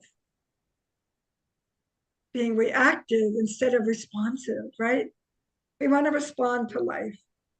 But if we're triggered and we haven't done our healing, we're going to react all over the place. And that's not a comfortable place to be, nor is it received well by others. So, yeah, being more responsive. So those are just a few things I can think of. And I do have to use the restroom. So sorry, but Rocky Ross, can you take over? And then You're being responsive to your body right now. Thank you for the wisdom. Honoring our limits. Yamuna. Yeah, for somebody, I'm been currently going through something similar to what you're describing, and finding my own individuality within spirituality. Who am I as an offering to Krishna? The things that Rasangi was saying, one of the things of meditation, from, having my own reactiveness and my own unhealthy dialogues that go on to stop me from being in my own individuality, my own individual person, to act on that. Anyway, meditation has been breathing meditation. She's got various tools and that, but that breathing meditation has been something that's been very, very, very good for me, ridiculously good, because it's like, I do meditation. I've been chanting japa for 40 years. Don't give me any meditation. I'm there with meditation. I do 2 hours a day, stuff all your breathing, but it's actually been really, really good. And my reactiveness has gone right down, my acceptance of me, along with knowing that God loves me. I don't have to twirl around and touch my nose and do all kinds of wacky things or anything else. He just loves me. He loves me when I'm down. He loves me when I'm up. He loves me when I'm in between. He loves me first thing in the morning when I look like I've been dragged through a hedge backwards. He just loves me. And now my part is to actually allow me to be the offering to him. that I have something that he wants, and it's me, it's my individuality. It's so finding my own individuality with different wonderful tools like Rasangi was saying. That's been really, really helpful. I mean, I can't, and it's helped me with my japa. It's had a whole knock-on effect. It's like, wow, my japa is actually a bit more peaceful if I do meditation before. That's a wacky thing. But it actually is. I'm less, my mind is less, ooh, what about this? I'm less shopping during my japa, and I'm more, just mind shopping of, oh, what about this? What about that? I'm more present, which is like, oh, this is a new feeling. So anyway, I just wanted to share that. And it's challenge. I found it personally, doesn't mean you will find it, but I found it challenging and freeing and beautiful and scary, and a liminal space, which has been scary, and I won't swear I just went to, but it hasn't been a place I've wanted to be. But now I'm finding a peacefulness with not having to be perfect, with not having to fit into a box. And that's been really nice. And who knows where I'll end up, but it's definitely brought some peace, finding my own individuality, my own offering to Krishna as me the offering, me the masala, the Yamuna masala. It's yeah. So I just wanted to share that in case it's of any use to you at all. Yeah, Beautiful. Thank you so much. And it's so true. I mean, we've seen you just come alive and happy and joyous and funny. You're so funny and adorable. That all that's just shining for more and more. So cool. yeah, it's true. I've seen in our, we have these women's groups, and some of us have been there for 3 years now, and I've really seen personhood flourish in like qualities and talents and just characteristics come from within the person to the surface and rise up, kind of like when you go outside and a new gem has actually come up from the surface. It was there before, but somehow the rain, the shift, the this or that, it's now you can see it peeking through the surface. And I've seen that with so many people who have embraced, really taken to heart radical personalism, and to become a radical personalist. You can't do that without finding our own qualities, without becoming a person. And it's amazing, and how becoming a person then becomes, and then how that overflows into a community. But it's, it's also, for my own self, I found that I needed, before I could accept myself, I feel that I needed to feel that I was accepted already.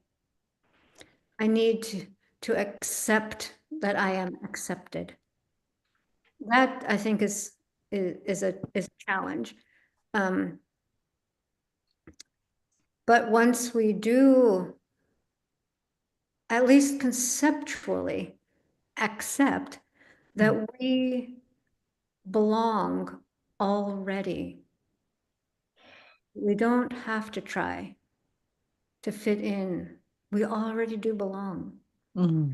When we can accept that, then so much of the falsehood can be just left behind, and our authenticity can come out, because we trust that we already belong. We don't have to cut a profile.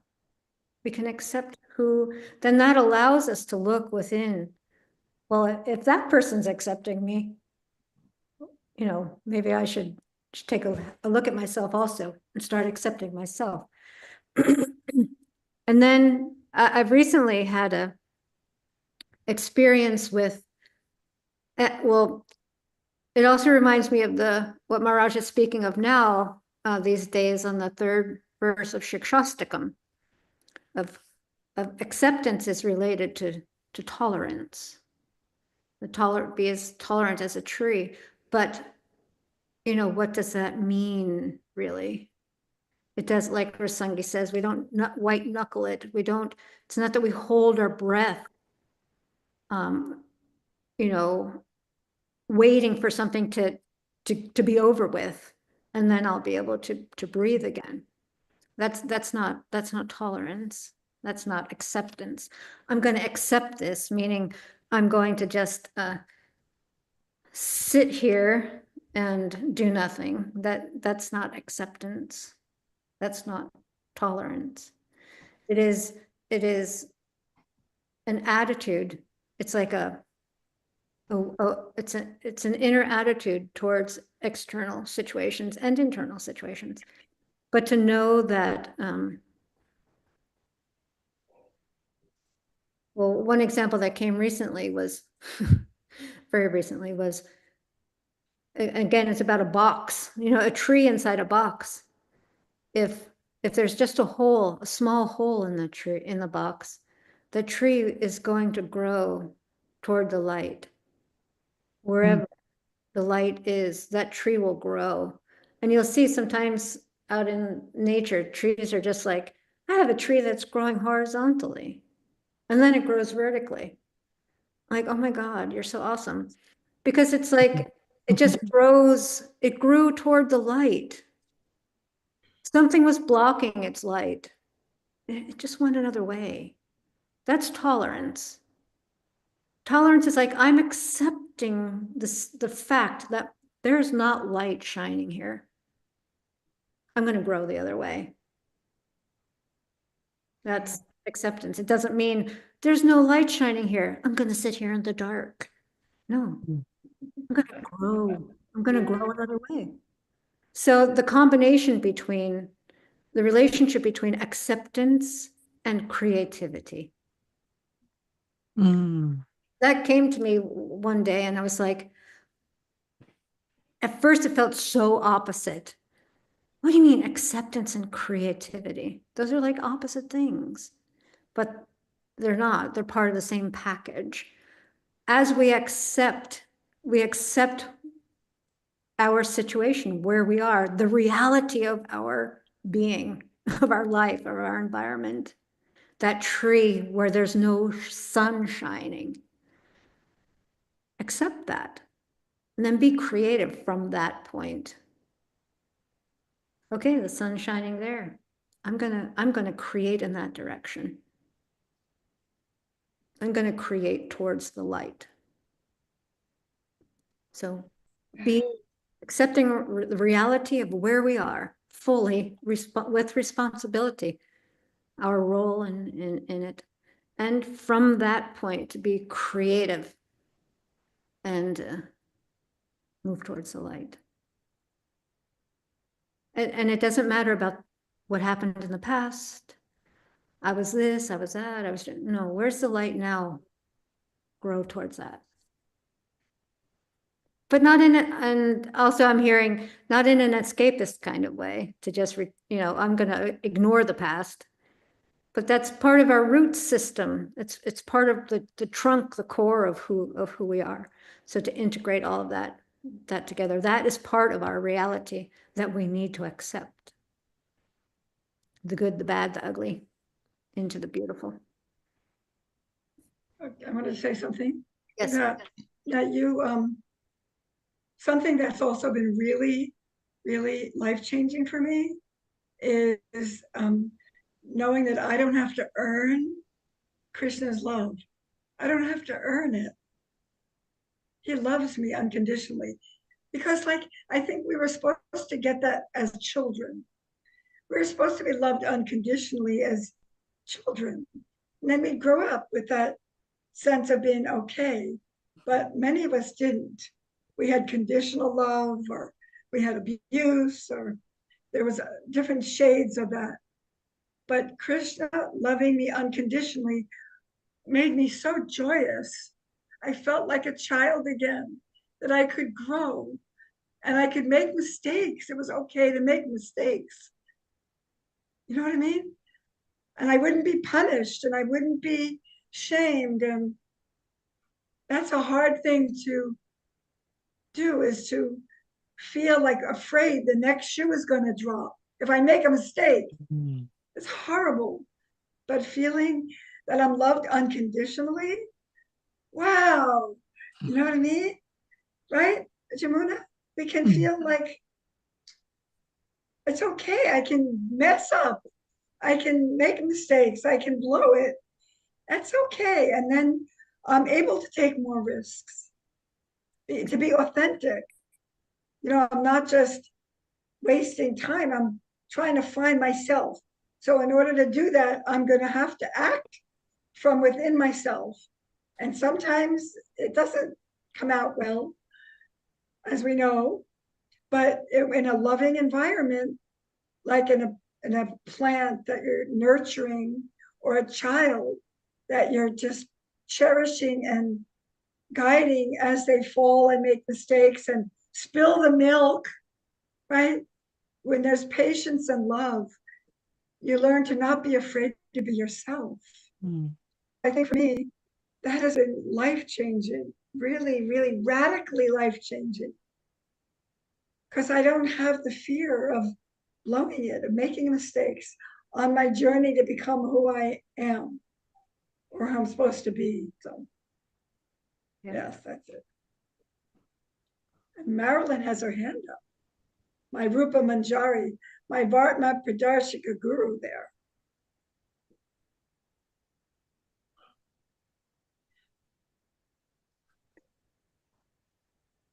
I can't hear You're you. muted.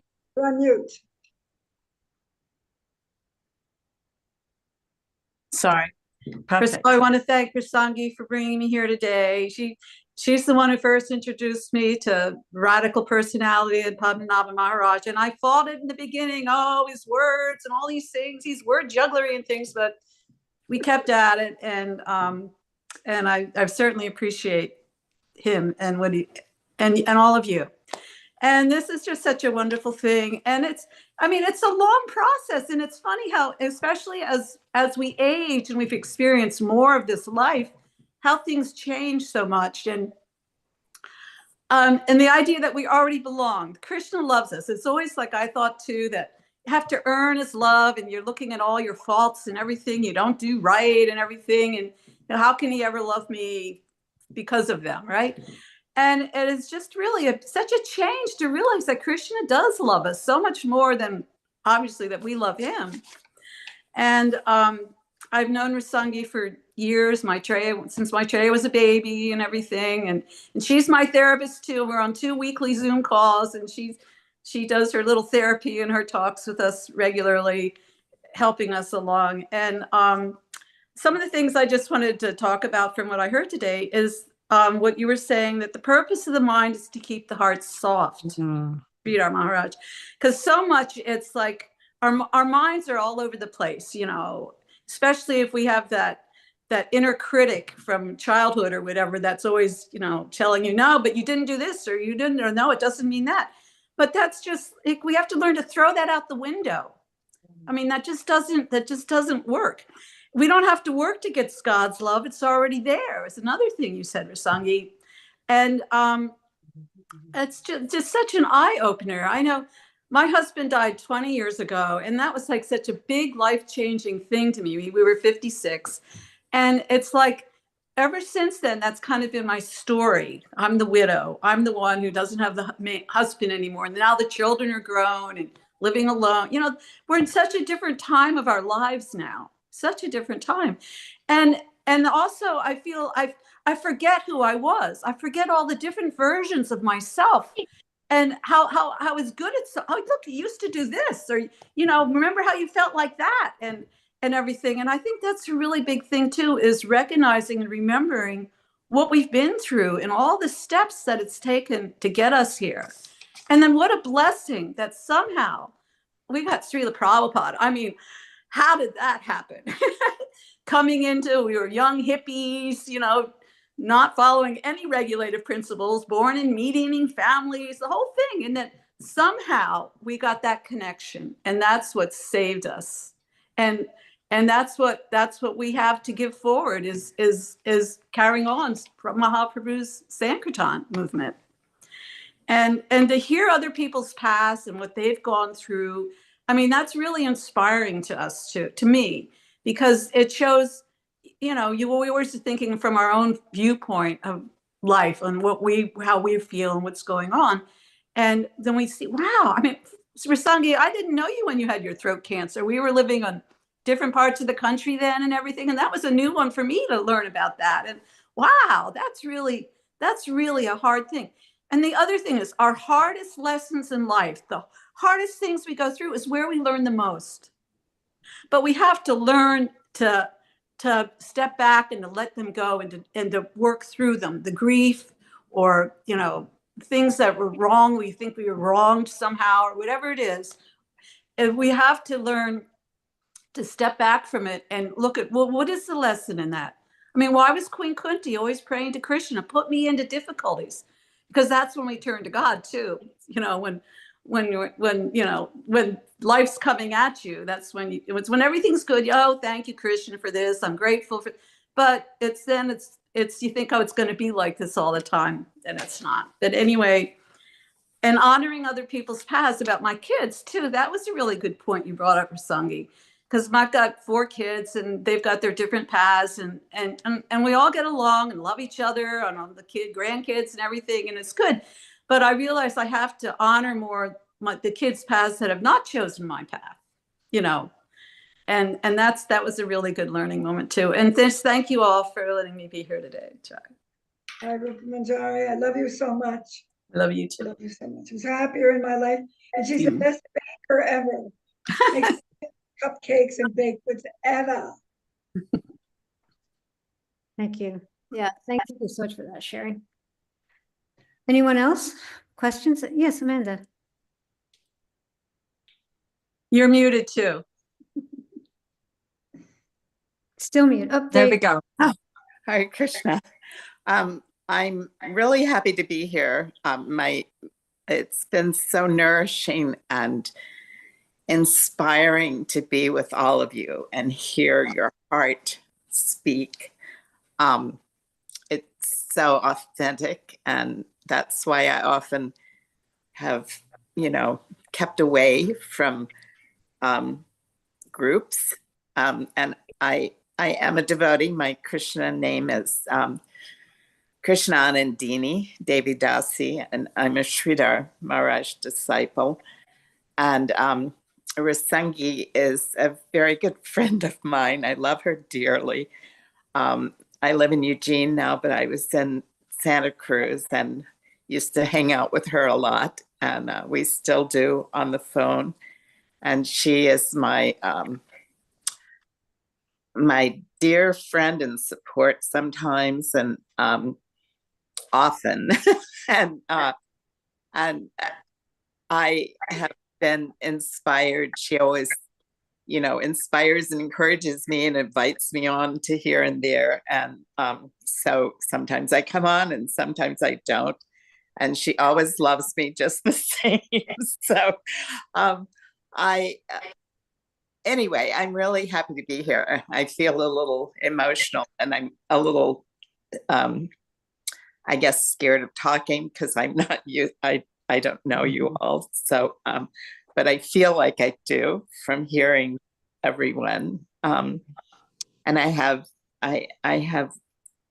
been in a group with Marilyn before. And yeah, so anyway, thank you. I'm really grateful to be here. And Rasangi, I really thank you for asking me on and for being my touchstone. Where, sometimes I'm not connected. But then you come along and you're like, oh, blah, blah, blah. And I'm like, oh, okay, yes, I am. So let's see what to say. So many beautiful things were said, and so my heart is just taking all of that in. Thank you very much. And I go to Nandini when I need comforting and I need someone to talk me down from the ledge. Trained as a therapist also, and a hypnotherapist. And she's just balm for my heart and soul. Balm for my heart and soul. Her daughter is going through a difficult time now, dealing with cancer, and she's got a lot on her plate. So we want to send her lots of love and support. Thank you. Yes, talking about acceptance and accepting things when they're not what we want or we expect. You don't expect your own child to be, having metastasized 4th stage cancer in her bones. And so I hold that there's a reality there to hold. It's like, yes, she's got this thing, but she's healing, and there's hope, and there's light, and there's love. And, I prefer to look towards that, rather than to go down the rabbit hole about all the bad things that'll happen. And she just is recovering from a surgery she had to kill the mass of cancer that was impacting her pelvic bone, where they went in. It's minimally invasive. They sent her home right after the surgery. And she's recovering. She's not quite, walking on her own. She's walking with a walker. But I had a hip replacement last year, and I had a longer recovery than she apparently is going to have. And it's going to free her from a lot of the pain. That was a major,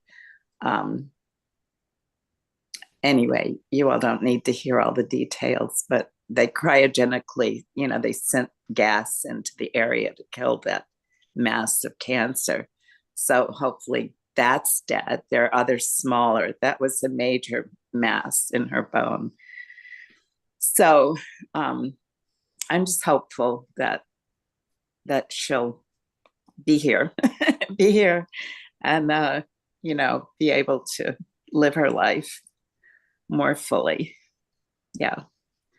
And I'm trying to,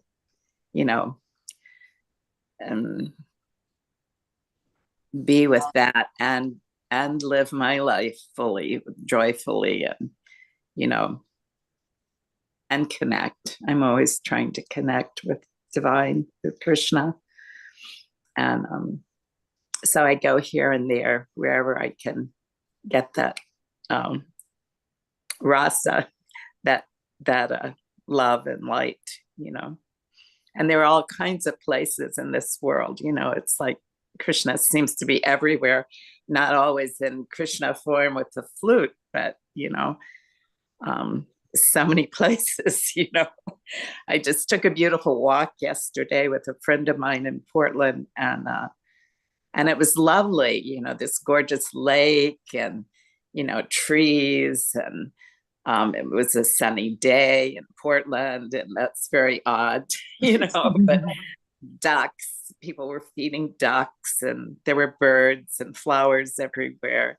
So, and that always, it's like when I see that, when I'm like that, it always reminds me of who we are, where we come from.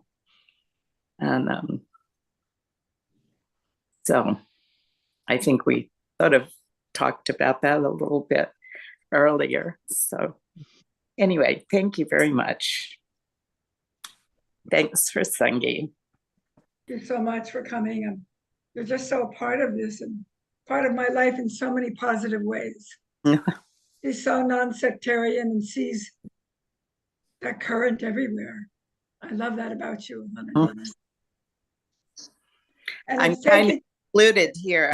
I had to hook my iPad up, and I moved over where I'm like got this light behind me. So Fun. It's I'm taken me a while to come to that place of seeing Krishna all over. And she's always had that. So I appreciate that. I think it comes from working with young kids for years. Hmm. Yeah, thank you for joining us today and sharing your story and your heart. And we certainly hold you in this space, challenge, and trying to find that connection and the light within what shines in the darkness. So. Thank you all. So, Hare Krishna. So, is there anyone else have something you would like to share, question?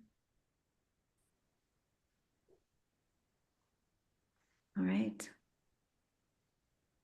Thank you all so much for creating the space and bringing your hearts to it. It wouldn't be the same without each one of you being here. Thank you for that. It was a beautiful conversation. Thank you, Rasangi. I know you so much more now, greater depth, and I appreciate that opportunity. I've wanted to do this for a long time, but I would never ask. When Krishna's ready, they'll ask me to. So it feels so good. So Krishna was finally ready, huh? Finally ready for me to share. He had a few things to attend to. I Now had he's a few things ready. That's funny. Okay. Thank you very much. And in a couple of weeks, we'll be meeting here again at a different time with a devotee from New Zealand who is an Ayurvedic practitioner. So she'll teach about Ayurveda in our life, in our practice, how to integrate that within our bhakti practice. So thank you very much, each and every one of you. I appreciate you.